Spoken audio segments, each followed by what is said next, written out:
Bonjour, j'espère que vous allez bien, heureuse de vous retrouver pour cette heure 1h11.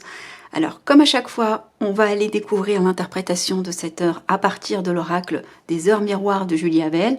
Comme à chaque fois, gardez votre discernement. Cette heure, elle ne vaut que pour les personnes qui tombent de façon hasardeuse ou répétée sur ce nombre. On va aller découvrir tout de suite quels sont les messages pour les personnes qui tombent sur 1-11. Amia est l'ange ou le guide des créatures terrestres et des initiés. Dans l'amour vrai, il vous donne son respect du pouvoir des relations terrestres pour être à l'écoute de toutes les créatures de cette terre, animaux, humains ou végétaux. Tout devient fluide et précieux. Les communications avec ces êtres deviennent un mode de vie à part entière. Il vous invite à demander le don de communication intuitive. Amia est là pour vous aider à ressouder ou développer rapidement des rapports harmonieux. Compagnon fidèle pour vous montrer comment faire un rituel d'abondance dans le travail ou sur votre chemin de vie. Il est le guide que vous avez longtemps attendu. Amia est là aussi pour vous faire prendre conscience de vos qualités naturelles et de vos énergies mystiques.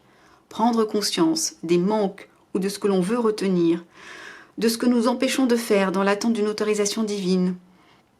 Il précise que vous devez développer le plaisir de faire plaisir. Votre sauvetage dépendra de votre capacité à donner. Vous êtes une personne qui n'ose pas les petits gestes amicaux ou les gestes gratuits. Prenez conscience que le retour de votre geste ne vient pas d'une personne mais de l'univers. Il vous invite à sortir de votre zone de confort et à vous initier à d'autres pratiques dans le domaine du travail, du sport, des loisirs, du bien-être. Certainement une formation en perspective. Cet ange active la potentielle confiance en vous.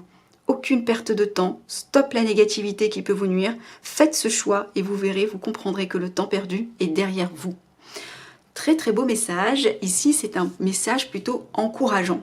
On vous invite ici à croire en quelque chose. Il y a peut-être pour les personnes qui sont tombées sur cette heure, des projets en tête, des projets que vous avez envie de matérialiser. Et peut-être que vous êtes soit dans un état d'esprit de procrastination, ou soit peut-être dans des entraves que vous vous mettez à vous-même, comme le manque de confiance, ce genre de choses. Ici, on vous invite à reprendre finalement votre pouvoir créateur. On vous rappelle que l'aide ne viendra pas toujours de l'univers, bien sûr qu'ils sont à votre disposition. Il y a cette notion finalement à s'autoriser d'avancer et à ne pas trop compter sur une aide divine.